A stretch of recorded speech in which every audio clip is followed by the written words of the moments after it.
What happens when evil killers face shocking life sentences? In this video, we reveal their chilling reactions that will leave you stunned. One such case is Michael Pesch, whose brutal crime and cold, emotionless response will make your skin crawl. Prepare yourself for the terrifying moments as these killers confront the consequences of their actions. Let's begin. The big story tonight at 5, breaking news in Detroit. Detroit police say a man is in custody at this hour in connection to the kidnapping and murder of Detroit Medical Center nurse Patrice Wilson, who was killed Saturday. Look at that person lingering around the outside. Hat on, mask over his face, and a long blonde wig. Prosecutors and police say that is 36-year-old Jameer Miller. On a quiet May morning in Detroit, Michigan, nurse Patrice Wilson finished her overnight shift at a local hospital. Unbeknownst to her, lurking in the shadows was Jameer Miller, her ex-boyfriend turned stalker. As she stepped into her car, Miller ambushed her, forcing his way into the vehicle at gunpoint. This kidnapping would end in a chilling crime that shook the city to its core. And it was a man that allegedly would not leave her alone, would not respond to her wishes to leave her alone. Miller's obsession with Patrice began after their relationship ended. Unable to accept her moving on, he began a campaign of harassment, one that escalated dangerously over time. Authorities later revealed that Miller had a history of violence, including connections to the 2011 disappearance of another girlfriend. Despite his alarming behavior, no one could have predicted the horrifying events that unfolded. Out his alleged plan to abduct his ex-girlfriend nurse, Patrice Wilson. Miller knows where Wilson works. He knows when she gets off from work. That fateful morning, Miller abducted Patrice from the hospital parking lot. Surveillance footage captured the terrifying moment, showing her desperate struggle to break free. Tragically, her body was discovered the next day in the trunk of her car, abandoned in a neighborhood miles away. She had been shot in the head, a cold and calculated execution. Her attacker speeding away, driving her Lincoln SUV. Wilson was later found stuffed in the trunk of that SUV. She had been shot to death. The case unraveled quickly as detectives traced Miller's movements. Using surveillance footage, witness accounts, and digital evidence, investigators built a damning case. Miller attempted to evade justice, but was arrested just days later. His criminal record, which included multiple offenses, painted a picture of a man with unchecked rage and a dangerous history. She was simply trying to live her life, work hard, and break off a relationship that she knew was not good for her. During his trial, prosecutors highlighted Miller's pattern of targeting women who rejected him. Testimony from family members, friends, and even strangers illustrated the fear and devastation he left in his wake. His chilling lack of remorse was on full display as the evidence mounted against him. Miller pleaded guilty to first-degree murder and kidnapping, facing a life sentence without the possibility of parole. The courtroom was tense as Patrice's family confronted him, their voices trembling with grief and anger. Despite their emotional pleas, Miller remained cold, his expression devoid of remorse. His sentencing marked the end of a dark chapter for Detroit, but left unanswered questions about the justice system's ability to prevent such tragedies. Livingston says she can't stomach the thought of losing another child. Back in 2003, I lost a son. He was riding his bike and he was 15 years old and a car hit him. Community members held vigils, mourning the loss of a vibrant woman whose life was cut short by senseless violence. In the courtroom, Patrice's mother delivered a powerful statement, recounting the devastating moment she learned of her daughter's death. I can say to you, I don't understand you. What kind of person are you? Where you come from? Who can even support you? His lack of reaction only deepened the outrage for those present. For Patrice's family, there was no closure, only the bittersweet knowledge that her killer would spend the rest of his life behind bars. Jameer Miller's lack of remorse highlighted the terrifying consequences of obsession turned deadly. But the next case centers on Harvey Nichols, a man whose fixation escalated into a brutal crime, leaving a community shaken. I heard gunshots and just dived for cover. It was horrific. It all happened so quickly, and the next thing I see is the gun.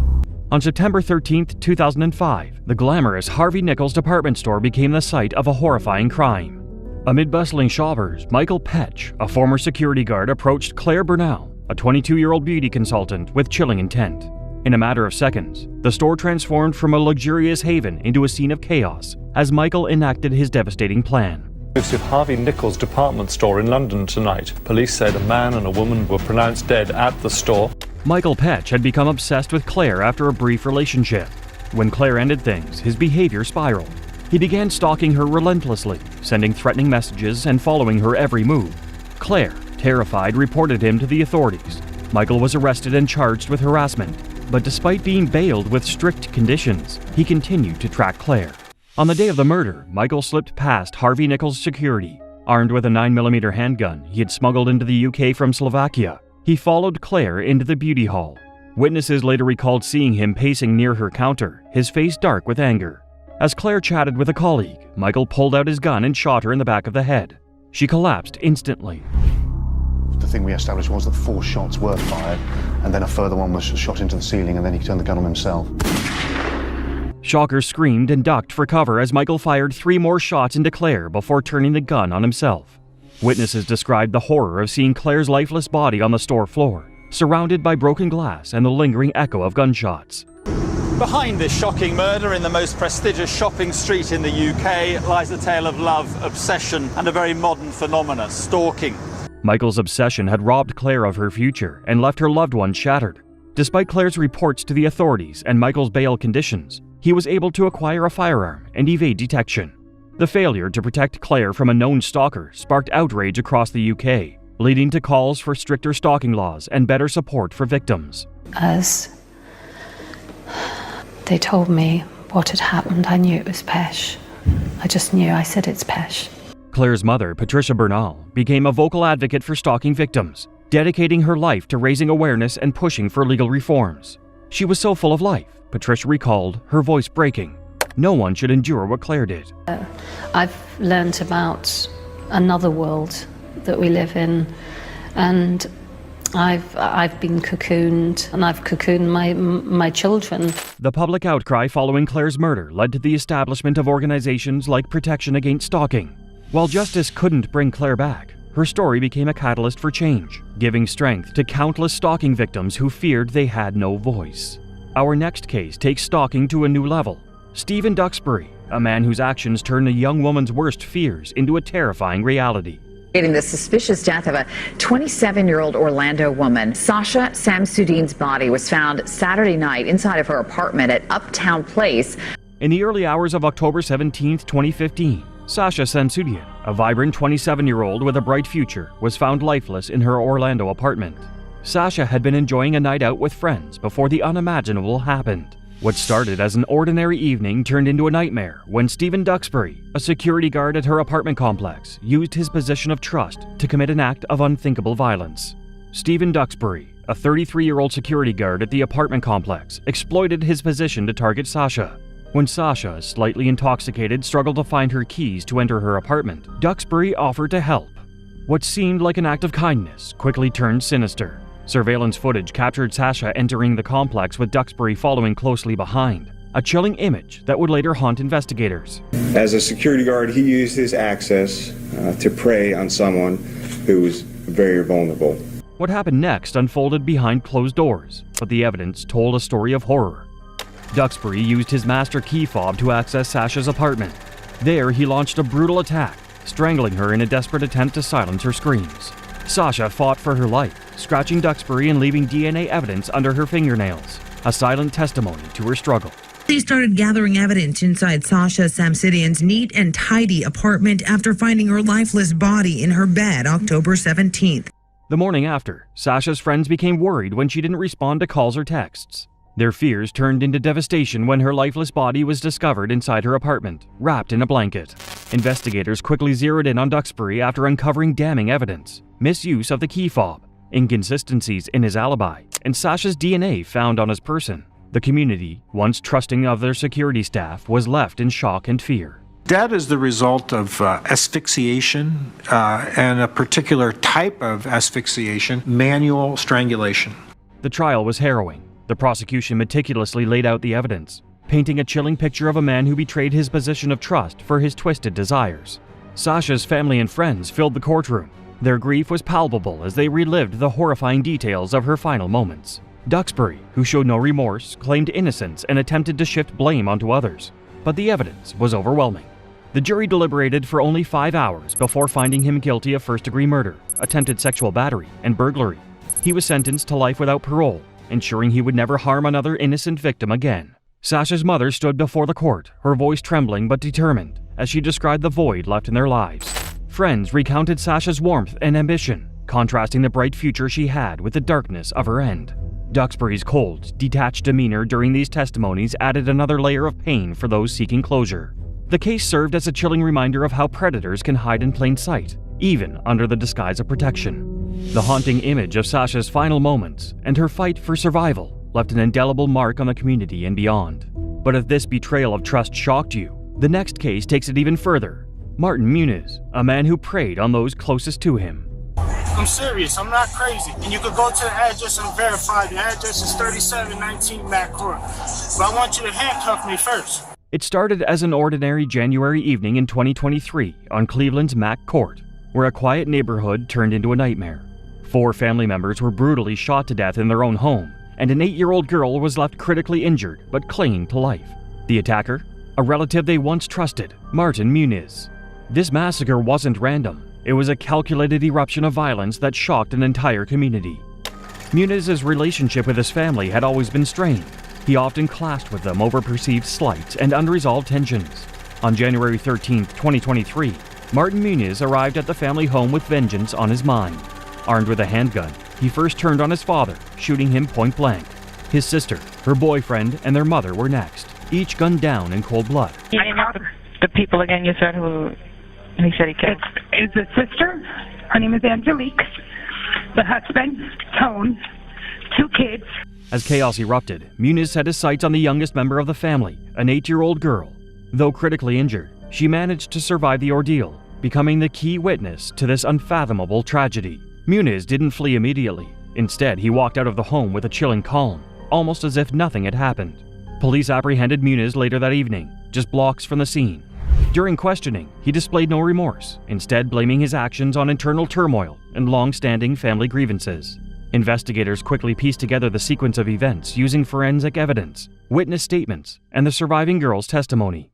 Well, I tried to kill my sister's whole family, but 2 of them got lucky and lived. Muniz's criminal record showed a dark history, including a connection to a 2013 cold case murder in New Jersey. This revelation painted a clearer picture of a man with a violent past, whose rage had now boiled over into a massacre. His own confession sealed his fate, as he admitted to pulling the trigger in a moment of uncontrollable anger. In the court, the details of the crime stunned even seasoned prosecutors. Muniz's defense attempted to argue diminished responsibility, claiming mental instability. But the jury was unswayed. The verdict? Guilty on all counts of murder, attempted murder, and multiple related charges.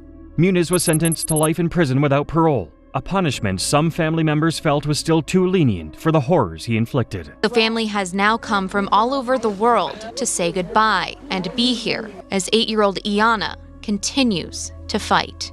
Family members of the victims expressed their heartbreak and fury, with one relative calling Muniz a monster in disguise.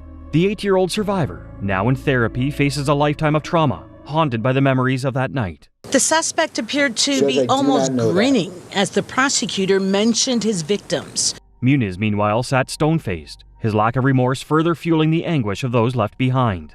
Outside the courtroom, neighbors and friends lit candles and held vigils for the slain family, grappling with the reality that such evil had lived among them. This case left an indelible scar in the community, a chilling reminder of how deep betrayal can cut. The next case takes stalking to an entirely different level. Joshua Stimson didn't just take a life. His calculated and obsessive behavior revealed a terrifying predator who stopped at nothing to control his victim. Josh Stimson became increasingly threatening after Molly broke off their relationship and he turned up at her gym that day. Molly McLaren was a bright, ambitious 23-year-old with her entire future ahead of her. She loved fitness, was pursuing a degree in health and nutrition, and lit up the lives of everyone around her. But beneath the surface of her happy life was a dark shadow. Joshua Stimson, a man who turned from a charming acquaintance into a relentless stalker. Their encounter on Tinder seemed harmless at first, but it would spiral into a nightmare that ended in unimaginable tragedy. Molly and Joshua began dating in November 2016, but the relationship quickly unraveled. Stimson displayed obsessive, controlling behavior, bombarding her with messages, monitoring her social media, and reacting with anger when things didn't go his way. Molly broke off the relationship in June 2017, but Stimson refused to accept her decision. He turned very quickly into this very, very nasty, manipulative character. She was upset every day. His stalking escalated rapidly. He began leaving cryptic posts on Facebook, referencing Molly by name and implying she was promiscuous. He also followed her to public places, including her gym, where CCTV later revealed him watching her every move. Despite Molly's attempts to cut ties and even reporting Stimson to the police, he continued to fixate on her, turning her life into a constant state of fear and anxiety. When CCTV cameras captured Stimson following Molly up into a gym in the Dockside area of Chatham, he was already guilty of stalking her. On June 29, 2017, Molly decided to work out at the gym in Chatham, Kent, hoping to reclaim a sense of normalcy. Unbeknownst to her, Stimson was waiting for her in the parking lot, having meticulously planned his attack. CCTV captured his chilling behavior as he followed her inside, staying close but keeping his distance, a predator stalking its prey. When Molly left the gym and got into her car, Stimson struck. Armed with a knife he had bought just days earlier, he forced his way into her vehicle and began a vicious attack. Molly fought desperately to escape, but Stimson's rage was unrelenting. By the time emergency services arrived, Molly had succumbed to her injuries. She had been stabbed over 75 times. Stimson was arrested at the scene, bloodied and unrepentant. During his trial, the prosecution presented a mountain of evidence that demonstrated his calculated intent, from his stalking behaviors to the purchase of the murder weapon. Stimson's defense argued diminished responsibility, claiming mental instability, but the jury rejected this outright. Stimson claimed he was suffering from a mental condition, but the jury said it was murder. In February 2018, Joshua Stimson was found guilty of Molly's murder and sentenced to life in prison with a minimum of 26 years. The judge described his actions as a brutal and sustained attack, driven by a need for control and revenge. To begin with, we were both really strong and there for each other, but now Doug seems to be on his own. Molly's family and friends shared stories of a vibrant young woman stolen too soon, their grief palpable as they faced the man responsible. One of the charities involved said it's a disaster waiting to happen. But it's not waiting to happen, it has happened. Stimson showed no remorse, his cold demeanor only deepening the pain for those mourning Molly's loss. The tragedy highlighted systemic failures in protecting victims of stalking, sparking widespread calls for change in how authorities handle such cases. Molly's parents have since dedicated their lives to raising awareness about stalking and supporting other families impacted by similar crimes. This case stands as a chilling reminder of how quickly obsession can turn deadly and the devastating consequences for those left behind. Up next, we move to the unsettling case of Leilani Simon, a young mother whose actions shocked the world. Leilani's story is one of betrayal, loss, and heartbreak. Subject of our investigation is the death of little Quentin Simon in Savannah, Georgia. The disappearance of this toddler from his home in 2022 sparked national attention. Leilani Simon, a Georgia woman, was sentenced to life in prison after being convicted of killing her 20-month-old son, Quentin Simon, and hiding his body in a trash bin. The sentencing followed a month-long trial where Simon was found guilty of malice murder and 18 other charges. It was a quiet October morning in 2022 when the unthinkable happened. Simon, frantic and desperate, called 911, reporting that her young son had vanished from his playpen. The house was eerily still, with no sign of the child. Authorities arrived at the scene and the search began. Days turned into a blur of relentless searching, questioning, and sifting through every possible lead. Despite the efforts of Chatham County Police, led by the determined Chief Jeff Hadley, no trace of the child could be found. As the investigation continued, the mood shifted from one of hope to growing suspicion. The police began to believe that the child was no longer alive. The relentless search seemed to yield no answers, and all the clues pointed towards one unsettling truth. Simon, the mother, was now the prime suspect. The days that followed were filled with intense questioning and investigation, with investigators piecing together a web of details that painted an increasingly dark picture.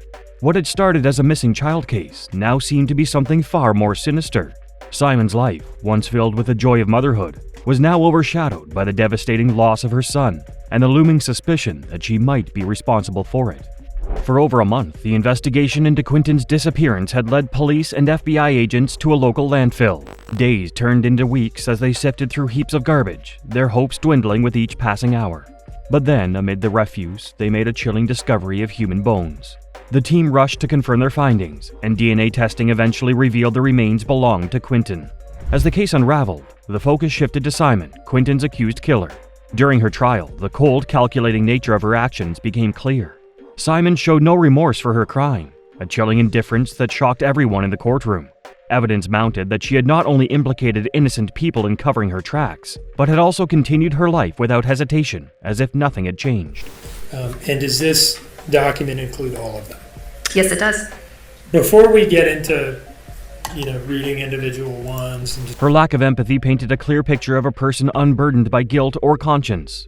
Simon was convicted of murder, and the truth of her actions came to light, leaving a trail of heartbreak and disbelief in her wake.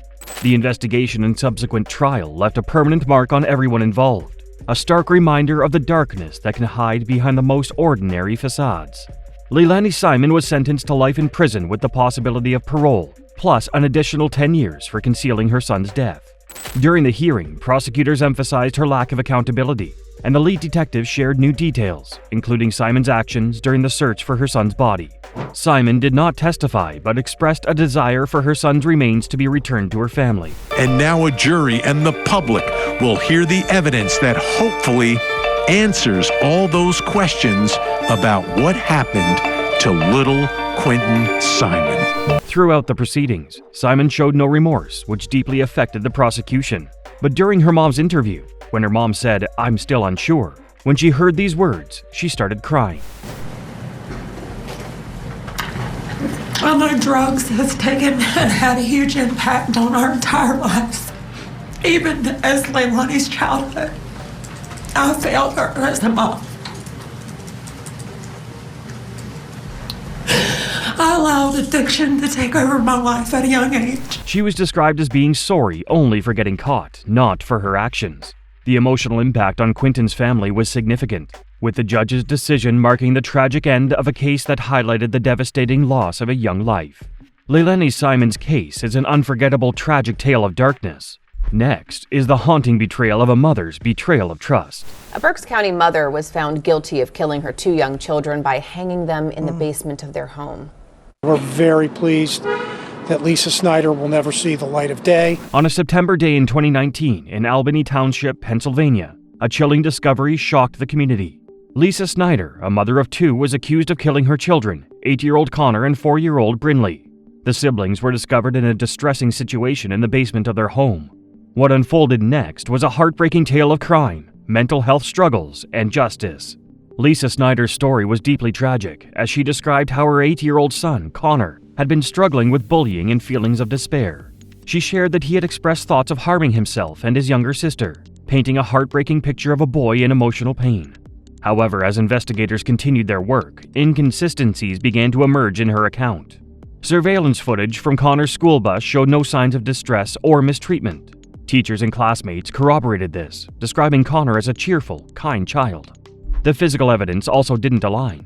Connor's small stature would have made it impossible for him to carry out the act Snyder described.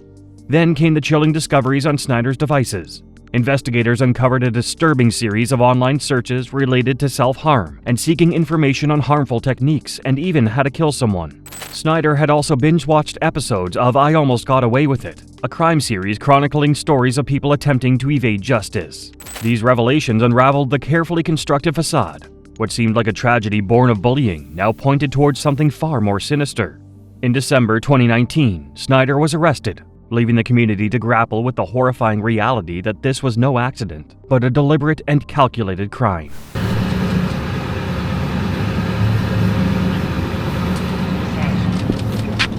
Lisa, why on earth would you want to kill your 2 children? The courtroom was heavy with tension as Lisa Snyder's trial reached its conclusion in 2024. The defense painted a haunting picture of a troubled woman, overwhelmed by anxiety and depression. They argued that Snyder's mental health struggles could have driven her into a psychotic state during the tragic incident. A psychiatrist testified about her traumatic past, suggesting it might have clouded her judgment, though they emphasized there was no evidence she intended to harm her children. Told us that it would be extremely difficult for Connor to operate the clasp on the dog leash or to manage to wrap the dog leash. The prosecution, however, presented a chillingly different narrative. Their expert asserted that Snyder was fully capable of distinguishing right from wrong at the time of the crime. They highlighted damning evidence, her suspicious internet searches, and the calculated circumstances of her children's deaths. These details, they argued, pointed unequivocally to premeditation. Lisa Snyder was convicted of first-degree murder, endangering the welfare of a child, and evidence tampering. 4-year-old Brinley and 8-year-old Connor. As closing arguments concluded, the courtroom fell silent. The weight of the case hung over everyone present. All eyes turned to the judge as the verdict was read. Lisa Snyder was found guilty on 2 counts of first-degree murder, child endangerment, and evidence tampering.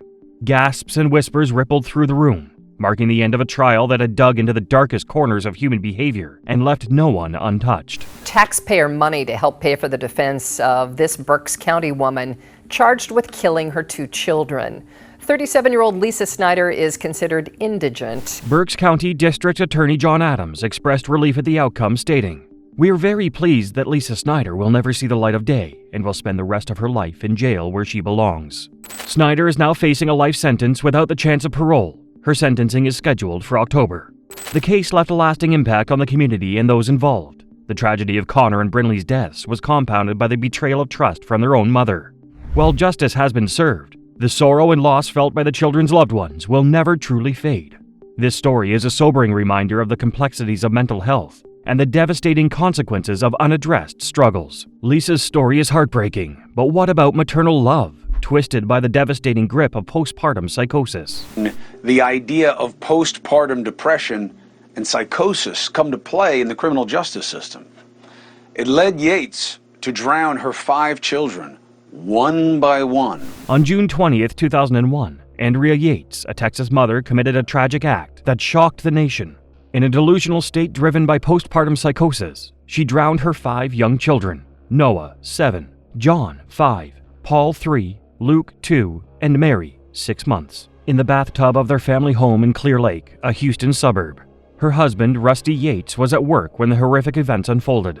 Andrea Yates was described as a loving and caring mother, but after the birth of her 4th child, she had long battled the dark grip of mental illness, and her struggles deepened into a harrowing descent. She faced significant challenges with postpartum depression and psychosis, which deeply impacted her mental health, leading to multiple attempts to take her life.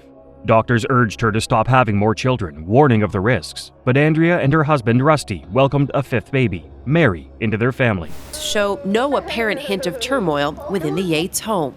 Andrea Yates was described as a loving mother of 5 who homeschooled her children. Rusty was cautioned against leaving Andrea alone with the children, but life's demands often found him trusting she would manage.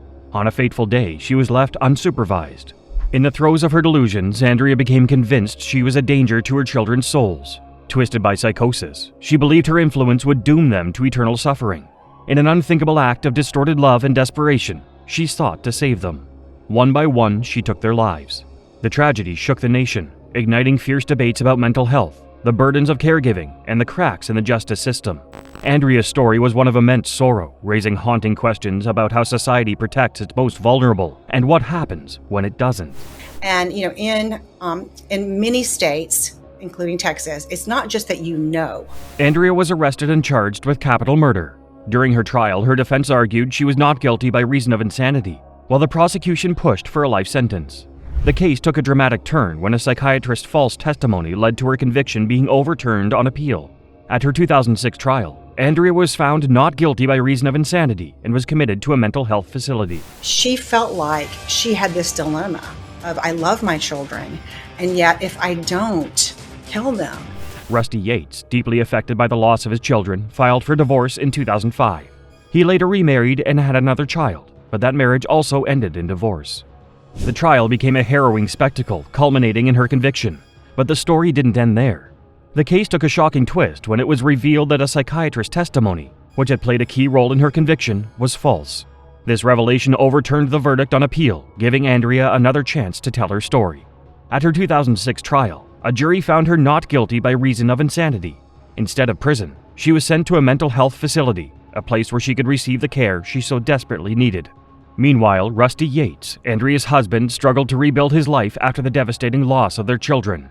In 2005, he filed for divorce, a painful decision born from heartbreak. Years later, he remarried and welcomed another child, seeking solace in a new chapter. Yet, this second marriage also unraveled, leaving Rusty once again facing the challenges of rebuilding his life amidst lingering sorrow.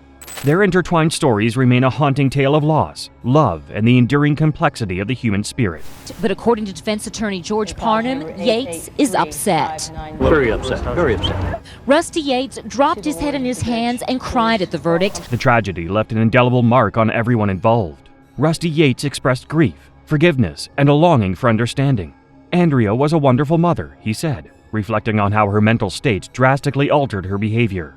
Andrea, meanwhile, remains burdened by guilt, reportedly believing her actions were necessary to save her children from damnation.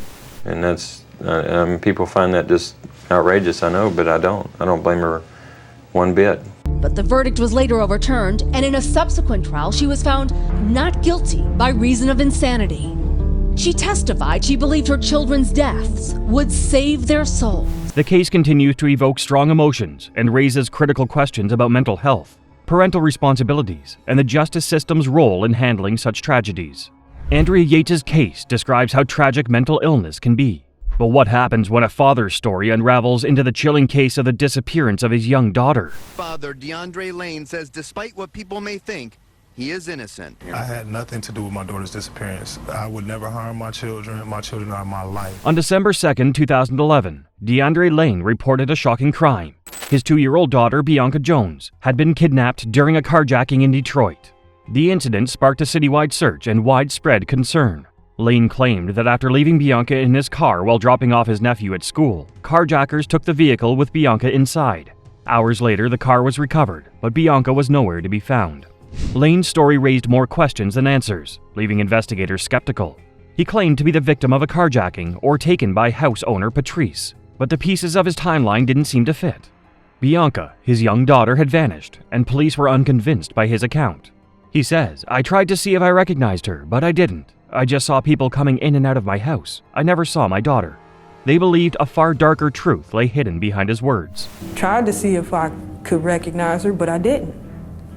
I just saw people coming in and out of a house. I never saw my daughter. According to authorities, Bianca wasn't taken by a stranger. They suspected she had been killed the night before, during a tragic and terrifying punishment for wetting the bed. The carjacking story, they argued, was a desperate fabrication to mask her death. As they dug deeper, an unsettling detail emerged: a 17-minute gap in Lane's cell phone records. Investigators were certain this was no coincidence. To them, it was the crucial window during which he had disposed of Bianca's body, erasing the evidence of what they believed to be his crime. Lane maintained his innocence, insisting he was a victim, not a perpetrator. But the mounting evidence painted a grim picture. Police and prosecutors were convinced that Lane's story wasn't about a stolen car or a missing child. It was a tale of guilt and concealment, and they were determined to uncover the truth. The trial of Lane captivated everyone, blending emotional testimonies with chilling forensic evidence. Cadaver dogs flown in from Europe uncovered traces of human remains in haunting locations: Bianca's bed and Lane's car. Yet, despite these grim discoveries, Bianca's body was never found, and no witnesses could confirm her death.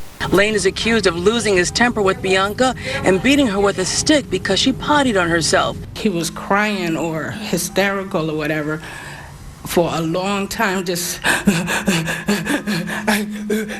and I couldn't get nothing out of him. Lane, defiant and emotional, stood by his innocence, calling the evidence circumstantial and the accusations unfounded. His defense pointed to gaps in the case, suggesting that assumptions rather than facts painted him as the villain. The plot thickens when reports surface of Bianca being seen alive after her disappearance. A police officer claimed to have spotted her 8 days later during an unrelated call. Months later, a private investigator swore he saw her. Said anything about me or my child. They came from that table right there. Nobody in that seat said that. You have testimony. Disguised as a boy, walking in the shadows of anonymity, these accounts cast doubt, weaving intrigue into an already enigmatic case. Despite the unanswered questions and contradictory sightings, the jury delivered its verdict. Lane's face fell, a mixture of disbelief and despair as the gavel struck. Despite all of his accounts, the jury found Lane guilty of Bianca's murder. Could have changed the outcome of DeAndre's trial. We had no idea at the time that these two were related or had any kind of connection. Lane was sentenced to life in prison without parole. He continues to insist on his innocence, pleading with the public to keep searching for his daughter. Bianca's mother, Bonica Jones, also believes her daughter is alive and has called for renewed efforts to locate her. The case leaves a heavy cloud of uncertainty and heartbreak. Lane's words, "No one has evidence that my daughter is dead," resonate deeply with those who doubt the conviction. For others, the lack of closure is haunting. Bianca's mother's hope and Lane's life sentence stand as reminders of a tragedy that continues to raise more questions than answers. There wasn't a lot to work with. In my mind, I was concerned that despite the evidence, there's no body. The chilling reactions of these evil killers prove that some crimes go beyond comprehension.